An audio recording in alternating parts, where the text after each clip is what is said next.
बदल घडत नसेल तर आहे तसं राहणार मनुष्य. बरोबर आहे की नाही?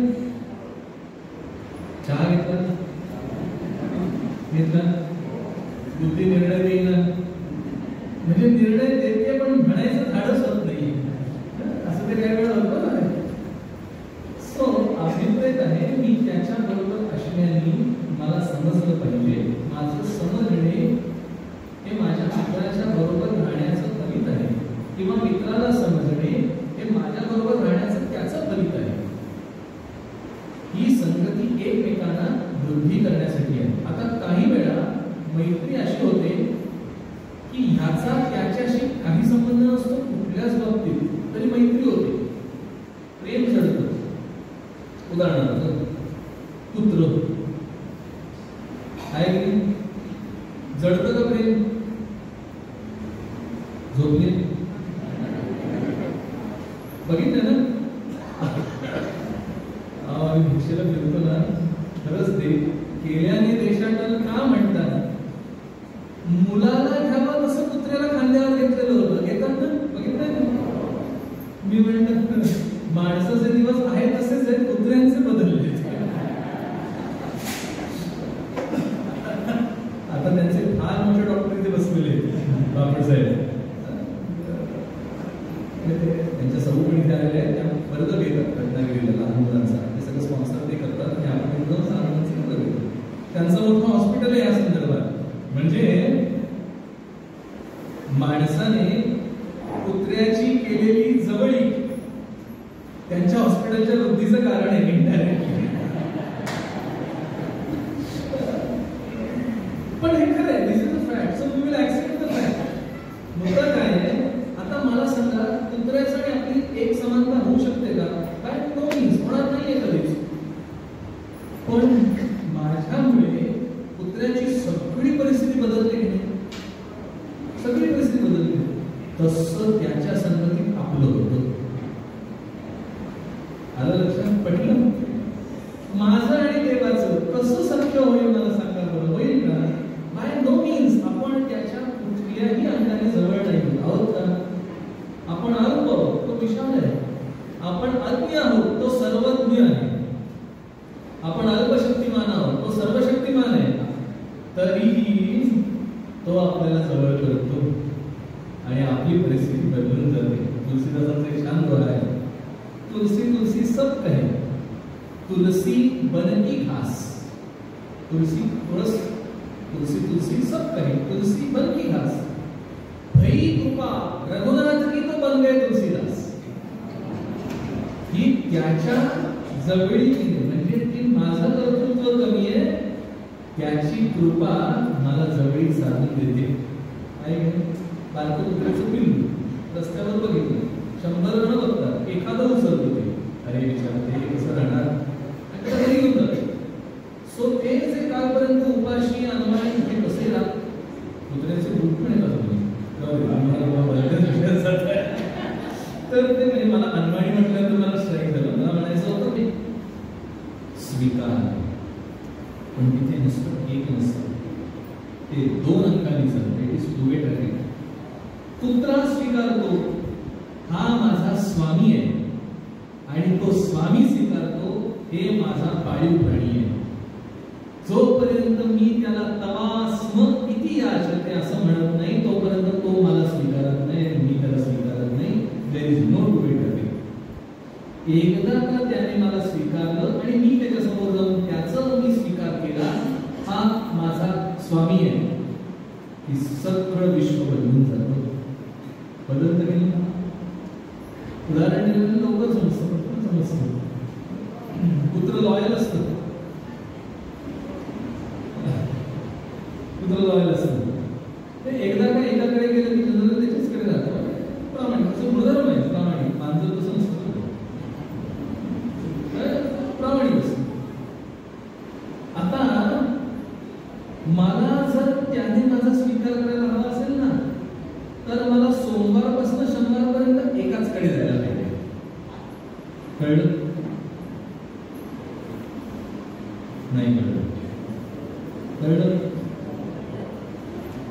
किंवा आता हेच वाक्य बदलू,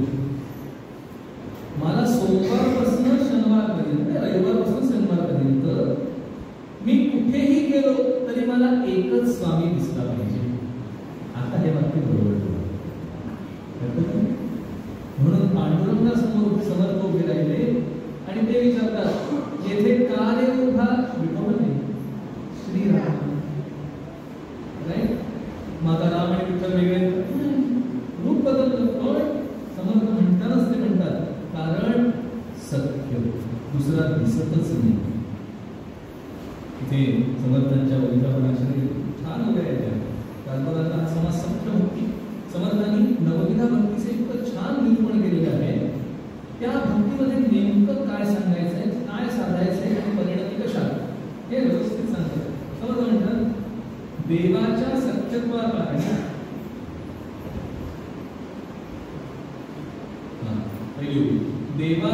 देवासी परमसत्य करावे, देव प्रीतीने बांधावे, आठवे भक्तीचे जाणावे लक्षण असे. देवासी सत्य करावे, कसं? प्रेम प्रीतीने बांधावे. त्याला प्रेमानेच बांधता येतो, तिथं कुठल्याही साधनाने बांधता येत नाही. घरीला पंढरीचा कशाने? प्रेमाने. तो फक्त भक्ती आकडीला, भगवंत भक्ती आकडे, तो भक्ती म्हणजे प्रेमाने बांधला जाऊ शकतो. आणि खरं सांगा, आपण फक्त प्रेमाने बांधले जातो, आपण प्रेमाने बांधले जातो. प्रेम हेच मूलभूत तत्व आहे. समर्थ म्हणतात प्रेम प्रीतीने बांधावे, त्याला बांधून ठेवावं लागतं. बांधावं लागतं म्हणजे काय? बंधन म्हणजे काय? ज्यातनं निसटून जाता येत नाही त्याला म्हणायचं बंधन. मी त्याला बांधायचंय, त्यातनं तो निसटून नाही जाता का? इतक्या प्रकारचं, इतक्या लेवलचं मला प्रेम करायचं त्याच्यावर. सो माझ्या प्रेमाची लेवल किती पाहिजे? ह्या चराचराचा, त्रिभुवनाचा स्वामी, त्याला मला जखडून ठेवता आला पाहिजे. म्हणजे माझं प्रेम किमान 2 अंगुळ तरी त्या त्रिभुवनाच्या स्वामीपेक्षा मोठं पाहिजे. म्हणजे याला काय म्हणतात, यशोदा ते काय दोरीने बांधायला कृष्णाला बघितलं, ती 2 अंगुळ कमी पडत असतात प्रत्येक वेळी. किती दोरी मोठी घेतली तर ती 2 अंगुळ कमी पडतात का? कारण ती या भौतिक कृष्णाला बांधायला जाते, या भौतिक ह्याने तो बांधला जाणार नाहीये. जोपर्यंत माझं प्रेम या अख्ख्या त्रिभुवनाच्याहून मोठं होईल, म्हणजे कृष्ण भगवंत सगळ्या ठिकाणी तो त्रिभुवनाला व्याप्त आहे आणि या त्रिभुवनाला व्याप्त असणाऱ्याला बांधायला मला किमान 2 अंगुळ तरी त्याच्यापेक्षा मोठं पाहिजे. याचा अर्थ काय? माझं त्रिभुवन फक्त तेवढंच झालेलं पाहिजे. माझं विश्व तो सोडून अन्य काही नाही.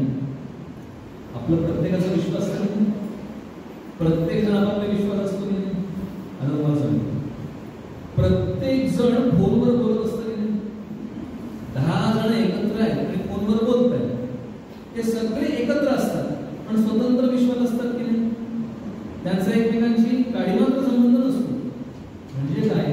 मी माझ्या पुरताच विचार पटकन करू शकतो, किंबहुना माझा सगळा विचार म्हणजे माझं त्रिभुवन हे त्याने व्यापलेलं पाहिजे. म्हणजे माझ्या डोक्यामध्ये त्याचं प्रेमच फक्त व्यापलं की ते 2 अंगुळ त्याच्यापेक्षा मोठं होणार आहे. कारण तिथे 2 म्हणजे माझं द्वैत हे एवढं शिल्लक राहतं, तो आणि मी हे शिल्लक राहतं. ती 2 अंकुराची बाजूला राहतात, तेवढ्या वेळ त्याला बांधता येतं. कारण नंतरच्या पुढच्या भक्तीला तो आणि मी वेगळा राहत नाही, तिथे ऐक्य आहे. म्हणून बांधण्याची सोय फक्त ह्या सख्य भक्तीमध्ये आहे. तिथे तो आणि मी वेगळा म्हणून 2 अंकुळ बाजूला राहत आहेत असं होऊ शकण्याची शक्यता आहे. म्हणून समर्थ म्हणतात प्रेम प्रीतीने बांधावे. तो प्रेम प्रीतीने कसा बांधला जाईल? आपण लहान मुलांना गिफ्ट देतो, खायला देतो, काही खाऊ आणतो. खाऊ कोण आणतो? खाऊ असा विचार करा. बुवानी कारल्याची भाजी गिफ्ट म्हणून आणली, चालेल का? का नाही चाललं? कारलं चाललं नाही, चांगलं आहे ना? तुम्हाला भोपळ मिळवत नाही याच्यावर म्हणजे 900 बसले की तुमच्या डोक्यात तुम्हाला जाणार नाही. कारला चांगलंय तब्येतीला स्कूल, मग मी त्याला चांगलं दिलं ना, मग गिफ्ट म्हणून होईल का? कारण त्याला ते गिफ्ट नाही वाटणार. त्याच्या ऐवजी मी त्याला चॉकलेट आणून दिलं तर तुमच्या चेहऱ्यावर हास्य पसरलं बघा. चॉकलेटचं नाव काढलं तुम्हाला काय पाहिजे असं नाही मला म्हणायचं, मी देण्याचा विषय चालू. तर का आवडलं तुला गिफ्ट? ते त्याला ते आवडतंय. लक्षात घ्या, त्याला जे आवडतंय ते मी त्याला गिफ्ट म्हणून देऊ शकतो. आता घरातले आई वडील कारल्याची भाजी आणणार नाही, नुसतं आणणार नाही, त्याला कंपल्सरी खायला पण लावणार आहे. का? कारण तो त्यांचा आहे. हा फरक आहे. मी तुमच्या घरी आल्यानंतर तो नातू माझा नातू पण ते माझं आहे असं मी धरत नाही ना, तो धरतोय हे बुवा माझे धरतोय ना. ज्या क्षणी तो मला म्हणायला लागेल बुवा मी तुमचा आहे आणि तुम्ही माझा आहे, त्या क्षणी मी त्याला कारल्याची भाजी काय घालणार, कारण तब्येत चांगली ठेवायची. सो माझं टार्गेट काय असणार आहे? फील गुड हे टार्गेट जाणार आहे आणि रिअल गुड हे टार्गेट असणार आहे. बरोबर आहे? म्हणजे त्याला म्हणायचं त्याच्या उपयोगाचं आणि त्याला बरं वाटेल असं मी करायला लागलो की मी त्याला आपलं म्हणायला लागतो. म्हणून समर्थ म्हणतात आपलं सगळंच्या सगळं त्याच्यावर भक्ती बसण्यासाठी किंवा त्याची माझ्यावर कृपा होण्यासाठी. म्हणून मला काय करावं लागणार आहे? तिथे समर्थ म्हणतात देवाच्या सख्यत्वासाठी, देवास जयाची अत्यंत प्रीती आपण वर्तावे तेणे येणे करता भगवती सख्य घडे नेमस्त. त्याला जी गोष्ट आवडते ती मी केली की मला आवडणार आहे. तो आणि त्याला मी परत सांगतो, त्याला जे आवडतं मला जे आवडतं ते त्याला द्यायचं नाहीये, त्याला जे आवडतं ते मी त्याला द्यायचं. बरोबर आहे? त्याला काय आवडतं ते मला कळलं पाहिजे. त्याला काय आवडतं हे कळण्यासाठी मला तो आधी समजून घेतला पाहिजे. बरोबर आहे की नाही? एखाद्या माणसाला काय आवडतं मी पूर्ण अनोळखी आहे आणि त्या माणसाचं माझ्यावर प्रेम बसावं म्हणून मी काहीतरी त्याला आवडेल असं करायला लागणार आहे. व्हॉट? तर मला स्टडी करावं लागेल त्याला काय आवडतं, तो कुठल्या कार्यक्षेत्रात आहे, त्याला गरज काय आहे. या 3 गोष्टीचा निवाडा झाला की जे मी करेन ते त्याला 100% आवडेल. परिणती त्याचं माझ्यावर प्रेम बसणार आहे. आता भगवंताला समजून घेण्यासाठी 2 गोष्टी मी समजून घेता येतो. एक त्याचं चरित्र रूपाने सगुणाचं आणि त्याच्या तत्वज्ञानाच्या रूपाने निर्गुण भगवंताचं आपल्याला समजून घेता येतं. भगवंत समजण्याची 2 ठिकाणं, 2 प्रकार. कारण त्याचे 2 प्रकारे आपल्याला ज्ञान होणं गरजेचं आहे. एक सगुण रूपाचं चरित्र आणि निर्गुण रूपाचं तत्वज्ञान. आता इथे समर्थ सगुणासाठीचा विचार पहिले प्रारंभ करतात. समर्थ म्हणतात देवाच्या सख्यत्वाकारणी माझी तयारी, मला आधी पटायला पाहिजे की त्याचं मला सख्य हवंय, भगवंताचं सख्य हवं आहे असं मला पटायला पाहिजे. पटायला पाहिजे. पटल्याने काय होणार आहे? भगवंताचं मला सख्य हवं आहे हे पटल्याने माझ्या मनामध्ये भगवंत हाच प्रमाणभूत आहे, तोच एकमेव मला हवा आहे हे माझ्या ठिकाणी दृढ होणार आहे. मग तो कळेल का?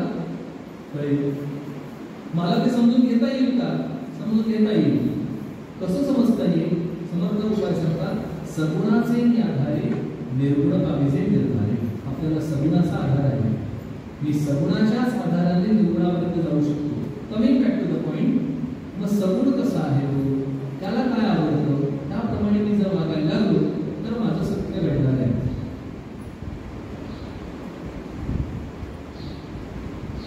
सुग्रीवाला रामाने काय सांगितलं? सुग्रीव आणि राम दोघं जण भेट झाली. भेट झाल्यानंतर हा धरतो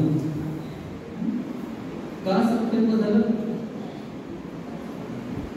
रामाला जे हवं होतं ते सुग्रीव मिळवून देणार याची सुग्रीवाने ग्वाही दिली. आपण त्या प्रसंगापुरता विचार करूया ना. आता रामाला त्याच्या आवश्यकता नको तिकडे न करावं. वाल्मिकी रामायणापुरता विचार करूया. रामाला सीता ही मिळवायची आहे. सो सर्वाधिक रामाला त्या वेळात काय हवंय? सीता. आणि ते मिळवून देण्याची ग्वाही दिली सुग्रीवाने. त्याला जे हवंय ते मिळवून देणार. विभीषण पण सगळं आहे. आपल्या सगळ्यांना माहिती असेल तर ज्या वेळामध्ये लंकेमध्ये सगळी सेना पोहोचते, वाल्मिकी रामायण वाल्मिकीची वर्णन करतात, ज्या वेळा लंकामध्ये सेना पोहोचली, पोहोचल्यानंतर उंच गोपुरावर रावण जातो आणि वरून रावण त्याच्याकडे असणारे जे 2 गुप्तहेर असतात ते तिथे पोहोचतात आणि ते रामसेनेचं वर्णन करतात. हा आमका त्याची एवढी ताकद, तो आमका त्याची एवढी ताकद. तो पुढे सुग्रीवाकडे बोलत दाखवतो. तो सुग्रीव, तो मुख्य बांधवराज सुग्रीव, त्याचं वर्णन आहे तसं किती लोकांनी घडवलेलं आहे तो सुग्रीव आहे. त्याच वेळा रावण सुग्रीवाकडे बघतो आणि सुग्रीव रावणाकडे बघतो. दोघांची दृष्टादृष्ट होते. सुग्रीव उडी मारतो आणि थेट त्या गोपुरावरच जातो आणि तिथेच पहिलं युद्ध सुरू होतं. म्हणजे हे ऍक्च्युअली युद्ध सुरू व्हायच्या आधी युद्ध सुरू होतं. रावण आणि सुग्रीवांचं जोरदार युद्ध सुरू होतं. मुष्टीप्रहार होता, एकमेकांना दोघं आपटतात. आपटून झाल्यानंतर सुग्रीवाला रावण धरतो काकीमध्ये गच्च आणि त्याचा प्राण आवळला. एवढ्या सुग्रीव तो कुस्तीसारखं डाव पलटून उडी मारतो आणि रामसेनेत येतो. रामसेनेमध्ये आल्यानंतर प्रभूंच्या जवळ जातो आणि सगळ्या वानरांना उल्हास होतो. ज्या राजाच्या विरोधात आपण आलेलो आहोत त्या राजाला आपल्या राजाने बदललाय. त्यामुळे या सगळ्यांना आनंद होतो.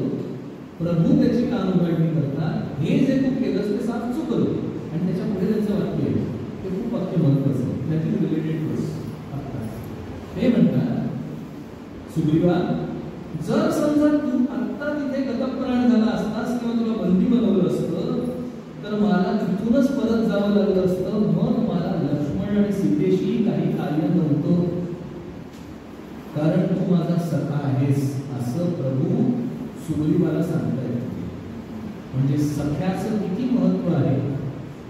सीतेला मिळवायला आलेले प्रभू म्हणतायत की सीता आणि लक्ष्मण या दोघांशी मला काही कर्तव्य उरलं नसतं.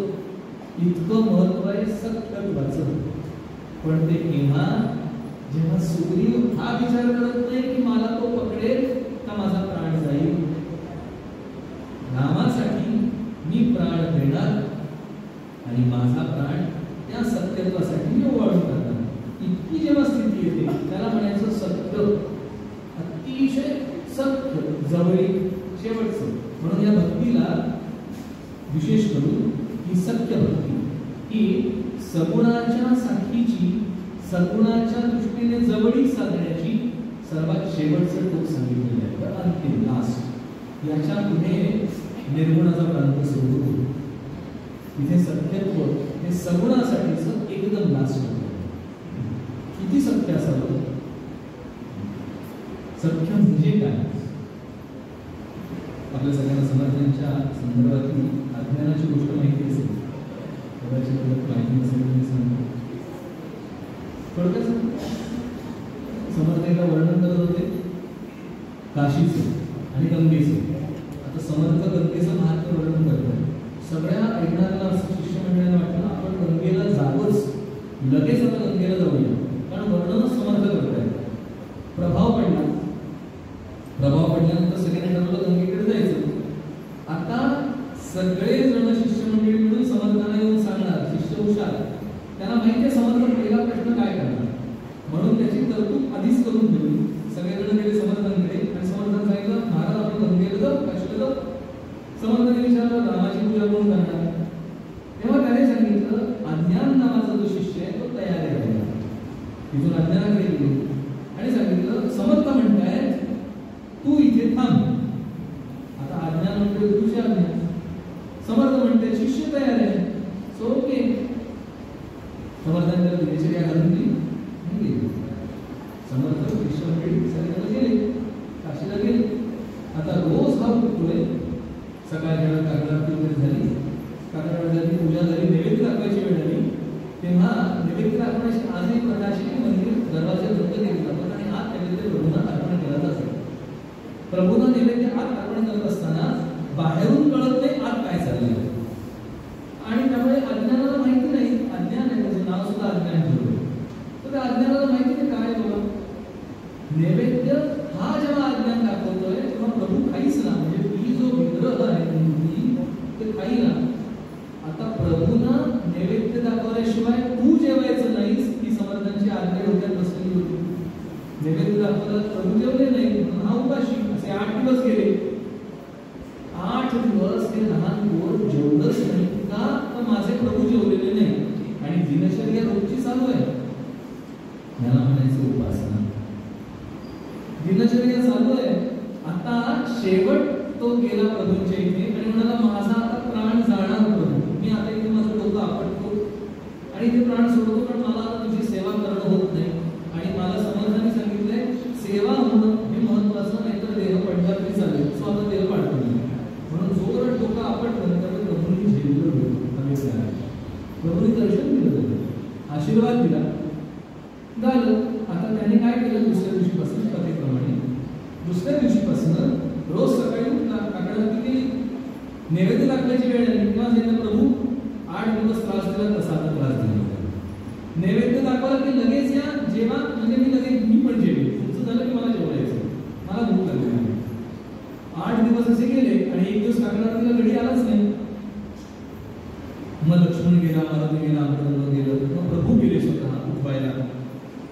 लक्षात घ्या रामराया ज्याला उठवायला जात आहेत चल बेटा म्हणजे काय लेवल आहे हे आधी आपण ओव्हरलूक करतो. प्रभू गेले उठवलं आणि विचारलं काय रे बाबा, तो म्हणला लहान मुलं आहे, लहान मुलांना लवकर साध्य होते. तो म्हणाला रामा रोज सगळी मीच कामं करायची का? मग म्हणजे तुझी काय इच्छा आहे? ते म्हणले ही जी आजूबाजूची मंडळी आहे ती नुसतीच उभी असतात तुझ्याबरोबर, तू एक आमचं दैवत आहेस, पण ह्याला काय म्हणून कामाची वाटणी झाली. आता नैवेद्य करणे स्वयंपाक जर सीतेकडे आलं, मारुतीकडे आमचं तुमचं आलं, लक्ष्मणाकडे आलं, सगळं आलं. आता सगळ्यांना वाटून दिलं तेव्हा रामराय म्हणाले मग मला पण काहीतरी दे. आता ते म्हणले नाही तू आमचं आराध्य दैवत आहेस, पण समजा मी नाही म्हटलं तर तुझी तू काकडावरती करते, तुला पहाटे असते ना. सख्य सख्याचा किती सत्य असावं हे सत्य निर्माण झालं. देवाला कार्याला लावण्या इतपत जवळीक झाली याचं कारण देव देवाच्या आणि आपल्यामध्ये हा देव येतो. किंबहुना देव आणि आपण याच्यामध्ये फक्त देहबुद्धी आहे. ती देहबुद्धी ओवाळून टाकण्याची ज्याची क्षमता आली त्यालाच प्रभूशी सत्य करता येतं, नाही तर सत्य होत नाही. हा सर्वात महत्वाचा मुद्दा आहे.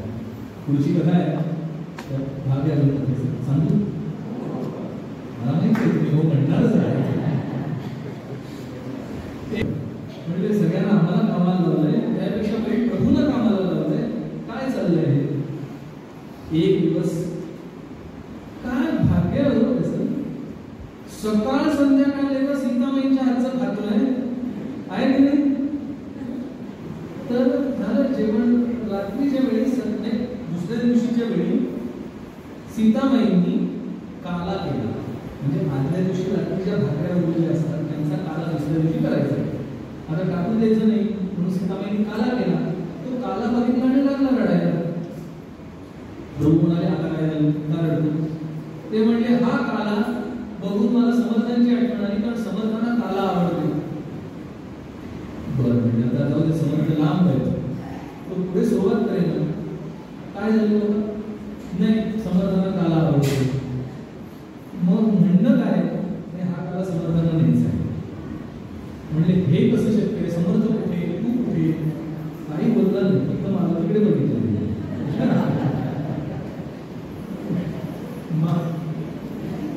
मारुतीने डोळे वटारले नाही कारण प्रभू समोर होते म्हणून. हो नाही करता करता ठरलं मारुतीला घेऊन जायचं. आता मारुती रामाला म्हणतो मी सांगत होतो नको जाऊया, झालं, आता खांद्यावर बसला.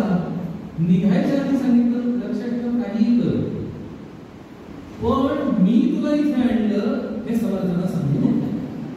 बाकी तू काही उडाला उडाला मनोज उडाला आणि पोचला. पोचल्यानंतर उतरला, धावत गेला, समर्थांवर काला ठेवला. आधी सगळे शिष्य मंडळी हवा.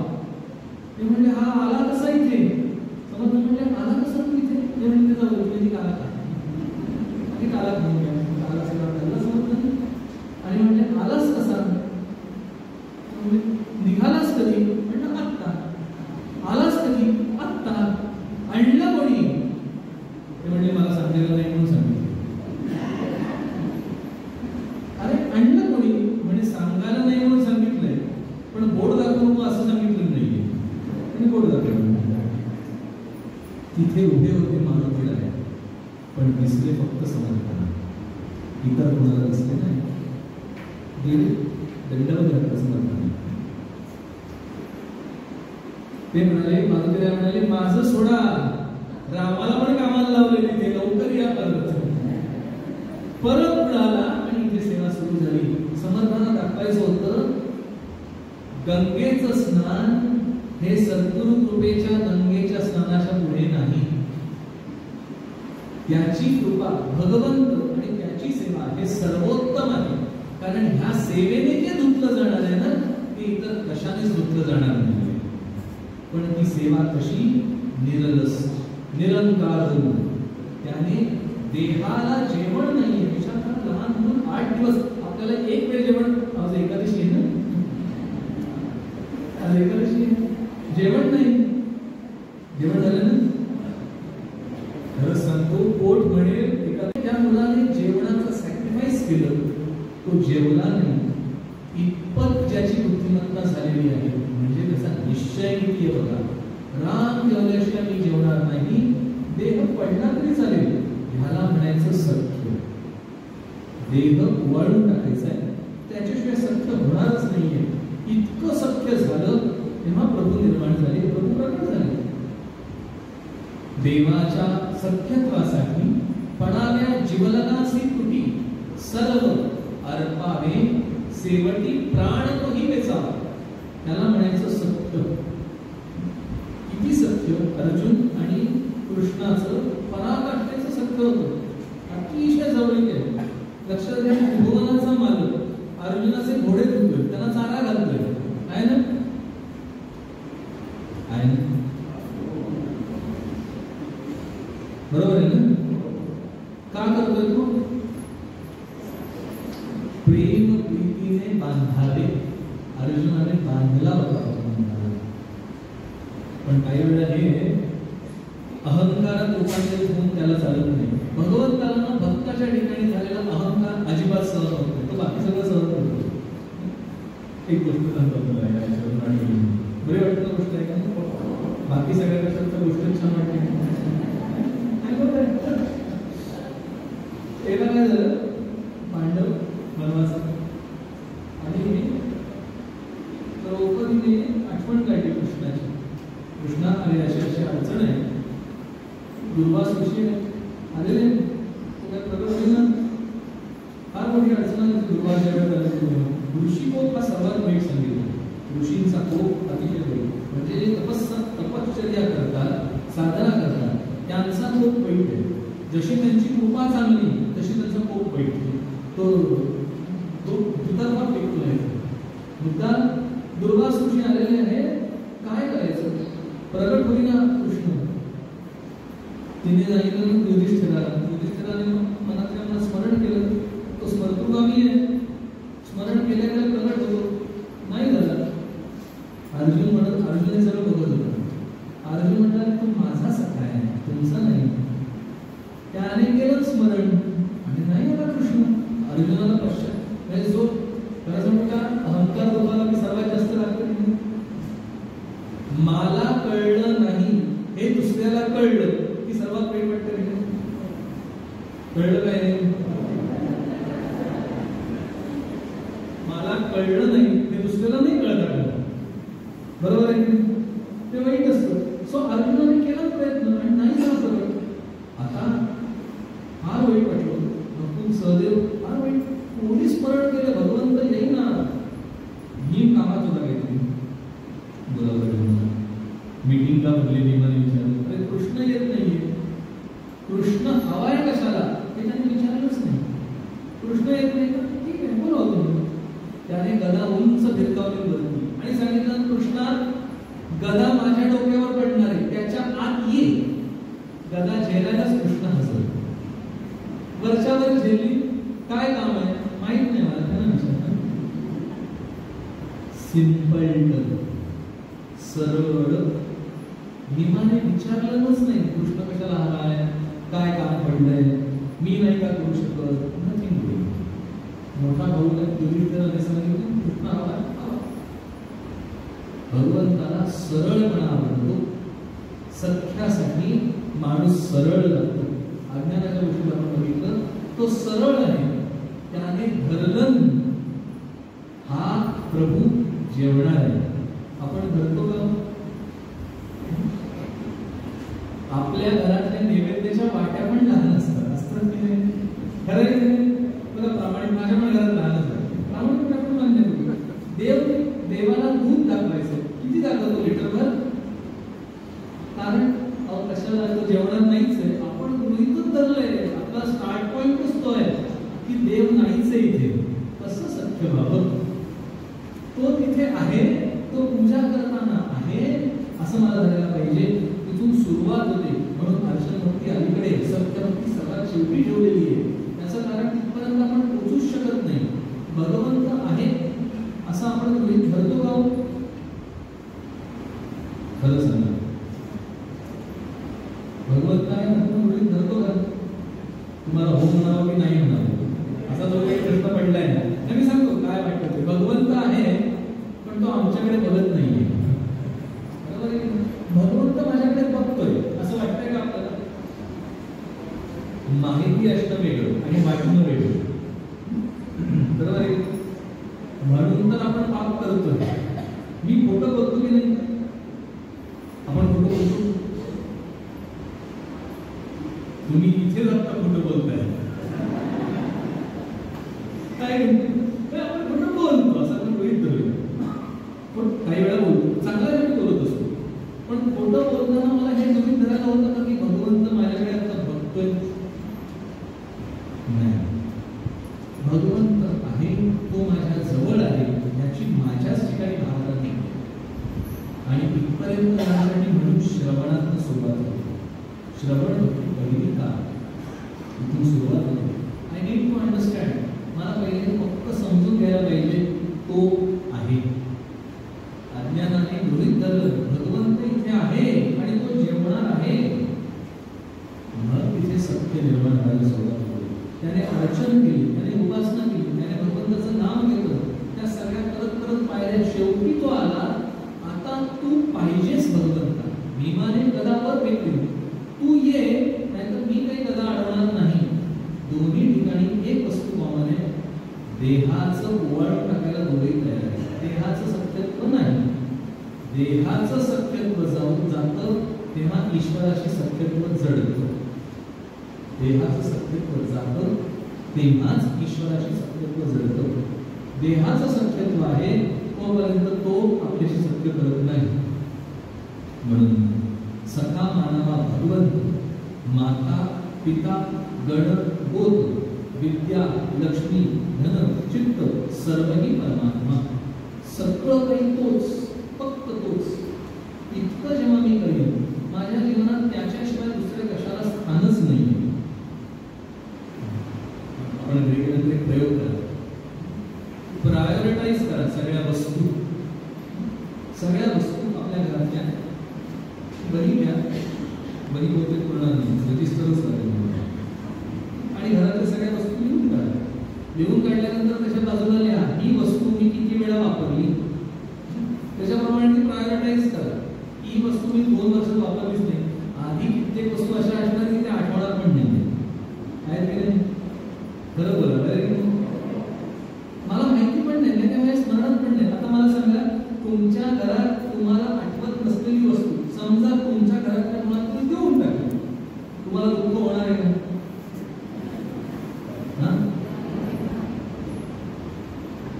दुःख होणार नाही, होणार आहे. स्मरण झालं की दुःख होणार आहे, तोपर्यंत दुःख नाही. मला सांगितलं मी ही वस्तू दिली, अरे का दिली, तोपर्यंत मला तिचा काही उपयोग नव्हता, वर्षानुवर्ष पडलेली आहे. म्हणजे काय मी प्रायोरिटाईज करायचे, प्रायोरिटाईज केल्यानंतर लक्षात येतं ह्यातलं मला लागणाऱ्या वस्तू फार थोड्या आहेत. त्याच्यामध्ये सर्वात वरती जर मी भगवंत लिहू शकलो तर माझं सख्य व्हायला मी तयार झालो असं घेतलं, त्या वेळात ते जमणार. तेव्हा हे आत्मपरीक्षण आहे. मी सांगितलं असं इन्फॉर्मेशन आहे, आय नीड टू अप्लाय. आणि परमार्थ हा खेळ फक्त ऍप्लिकेशनचा आहे. इथे ना जसं माहिती असेल पैशाचा खेळ करता येत नाही, बरोबर आहे, तसंच परमार्थात आहे. ह्या ऍप्लिकेशनचा ना खेळ नाही करता येत, ते उघडं पडतं का कुठे, तेव्हा विकारांचा संबंध आला की उघडं पडायला होतं, तोपर्यंत नाही. विकार या शब्दाने उघडं पडणे म्हणजे काय, काम क्रोध लोभ मोह मद आणि मत्सर विकार. आणि उघडं पडणे म्हणजे ते माझ्या हात येणे. मला राग येतो,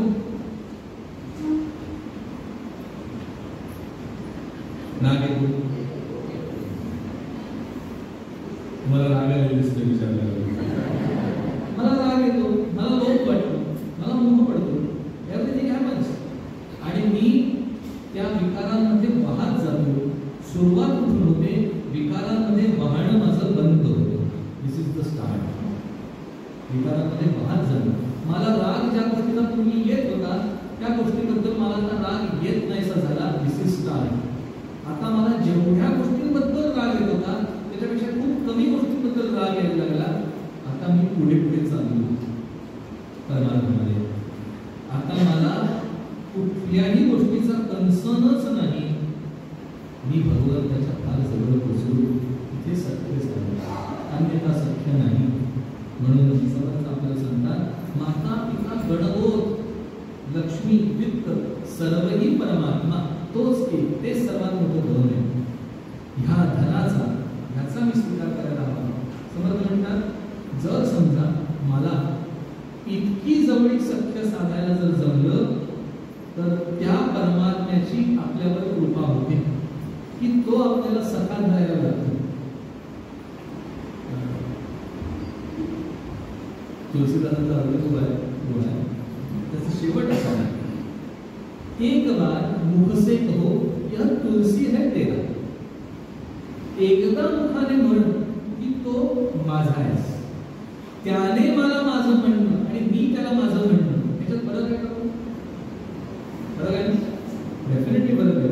तुम्ही आत्ता इथे मूर्ती समोर नुसतं मागे न वळता सुद्धा म्हणू शकता भगवंता मी तुझा आहे, म्हणू शकता की म्हणा असं मी म्हणत नाही. आता या वाक्याला इतके पैलू आहेत. म्हणा असं न म्हणणे याचा अर्थ तुम्ही म्हणणार नाही. तुम्हाला म्हणावं असं इतकं सगळं बोलल्यानंतर पण वाटलं नाही. दोन आहे बघा, हे सेल्फ निरीक्षण आहे. 3 तुम्ही म्हटलं असं माझा विश्वास नाही असं तुम्हाला वाटतंय का? बरोबर आहे. म्हणजे मला म्हणता आलं पाहिजे देवा मी तुझा आहे. This is the start. आणि देवाने म्हणते तू माझा आहेस. दिस इज द एंड. इथपर्यंत मला जायचंय. सो माझा स्टार्ट श्रवण भक्तीने होतोय. सख्याला मी त्याच्या जवळ जाऊन पोचतो, मी त्याचा होतो आणि भगवंताचा होणे. भगवंत विश्वव्याप्त आहे आणि त्याचा होऊन जाणे म्हणजे मी विश्वव्यापी होणे. आणि विश्वव्यापी झाल्यानंतर काम क्रोध लोभ मोह मद मत्सर हे षडविकार पूर्णपणे निर्मूळ होऊन जातं. बाधत नाही, ते आपल्याला बाधा करू शकत नाही. कारण बाधा करण्यासाठी म्हणून दुसरं काहीतरी लागतं. मला राग दुसऱ्यामुळे येत असतो, बरोबर आहे की नाही? मी एकटाच आहे खोलीमध्ये. आता आपल्याकडे रागू पण सामान्यपणे मी एकटा असेल मला राग येणार नाही, मला लोभ वाटणार नाही. द्वैत आलं की विकार आले, विकार आले की माझी घरगुती सुरू जाते. मी दुसऱ्या करतो. म्हणून त्याच्या व्यतिरिक्त माझ्या मनात बुद्धीत दुसरं काही असता कामा नये. इतकं माझं जवळीक झाली पाहिजे. आणि ती सुरुवात होते त्याला जे आवडतंय ते करून, त्याला जे आवडतंय त्याप्रमाणे वागून, त्याला जे आवडतंय त्याच्याप्रमाणे विचार करून. हनुमंत लंकेत जातो, सुंदरकांडामध्ये म्हणून लंकेत गेल्यानंतर तो विचार करतो कसं करता येईल. विचार कसला आहे रामकार्याचा, प्रभू काय करतील इथे आल्यानंतर, त्यांना काय अडचण जाईल याचा त्याने विचार केला आणि त्याप्रमाणे तो वागला आहे. जेव्हा भगवंताकडे परत येतो, प्रभूंकडे परत येतो मारुती, तेव्हा मारुतीला सांगतात त्याला, रामा मी तिथे असणारी तटबंदी बरीचशी मोडली, तिथे असणारे खंदक मी बुजवून टाकले, म्हणजे आपली सेना जेव्हा येईल ना तेव्हा त्रास होणार नाही सेनेला, सो मी आधीच काम करून टाकले. आणि तिसरा महत्वाचा मुद्दा, त्यांच्या अंतःकरणात हृदयात भीती बसवून आलोय. हे सर्वात मोठी गोष्ट केलेली आहे. भीती कशाची बसवली तर तुझी भीती बसलेली आहे तिथे. आता रामाचा सेवक जर एवढा उपद्रव करतोय, राम काय करील ही भीती आहे. आता लक्षात घ्या, मग रामाचा सेवक जर प्रसन्न झाला तर राम प्रसन्न झाल्यानंतर काय होईल याचाही विचार आपण करायला पाहिजे. आणि ते विचार करण्यासारखं काही उरत नाही, कारण मला दुसरं काही नकोस असतं. सख्य तेव्हा होतं, आपण आता बघितला विचार करू, सख्य केव्हा होतं, माता पिता गणतो काही सुद्धा विचार नाही डोक्यात, तेव्हा सख्य होतं. आता मला सांगा, एकच विचार जर माझ्या मनामध्ये व्याप्त असेल, राम, मला दुसरं काही लागणारच नाही. सो माझ्या इच्छा, वांछा, अपेक्षा संपून जातात आणि मला दुसरं काही नको. ह्या वैराग्याच्या परमोच्च पदापर्यंतची स्थिती ह्या सख्य भक्तीने येऊन जाते. म्हणून अशी सख्य भक्ती प्रभूच्या